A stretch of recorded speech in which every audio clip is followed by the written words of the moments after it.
Pharmacogenomics has the potential to revolutionize drug therapy. I think that's why we're all here and we all believe that. However, the history of medicine is riddled with the corpses of good ideas that didn't pan out when appropriate studies were done. The ECIC bypass was something that was done when I was an intern. Found out on appropriate study that it actually wasn't helping people. Most recently, hormone replacement therapy has been shown, in spite of an awful lot of good ideas, to actually not help the bulk of women for whom it was prescribed.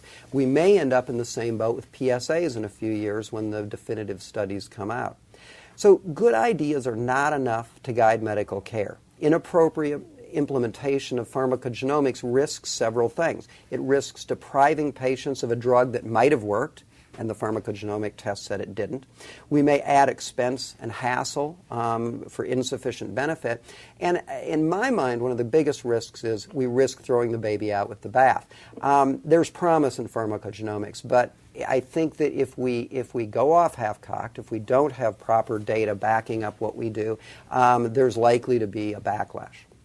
So we need data that the application of pharmacogenomics actually results in improved outcomes. We need to see either better health or lower cost. Both would be nice. We have to be leery of shortcuts, of intermediate endpoints, and attractive theories that aren't backed up by real benefit.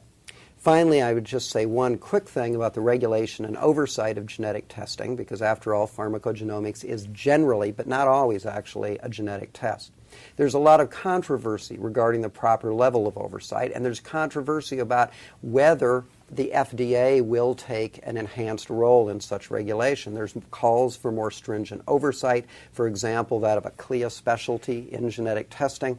And it's a fluid situation right now, but I think it's fair to say that it is likely there will be increased oversight, especially with the most complex and opaque tests, IVDs, MIAs, complex black box algorithms. I think that the issue of joint approval of drug test combination is a very promising one that has already been implemented. And I would just end by saying that again, I think we all recognize the potential to pharmacogenomics, but I think we also have to be very careful to demand adequate data before we spend resources and subject patients to tests that may not have adequate outcome data to back them up. Thanks. Comments, questions? I have a question. Yeah. What is the reaction, the response from patients when you're approaching them with the proposal of a genetic test? It's really interesting, and it oftentimes depends on the context. When I tell a patient that they need a test like BRCA1 or BRCA2 that might predict their risk for breast cancer, there's a very high level of concern about privacy, about the, trying to divine the future, right?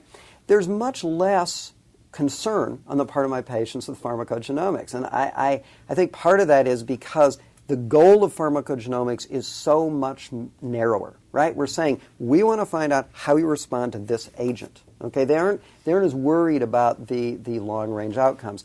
And I would just say anecdotally, in a study that we're doing right now with tamoxifen and dosage adjustment, the accrual has been incredibly rapid. Patients have been incredibly positive about it. So I think that pharmacogenomics, I'm glad you asked it, because I don't want to overstress the boogeyman of that type of reaction in pharmacogenomics. I think PGX might get kind of a pass on some of that appropriately, but we still have to make sure we factor that issue in. I have a comment. I believe the situation is different when you are trying to predict if someone can develop a disease.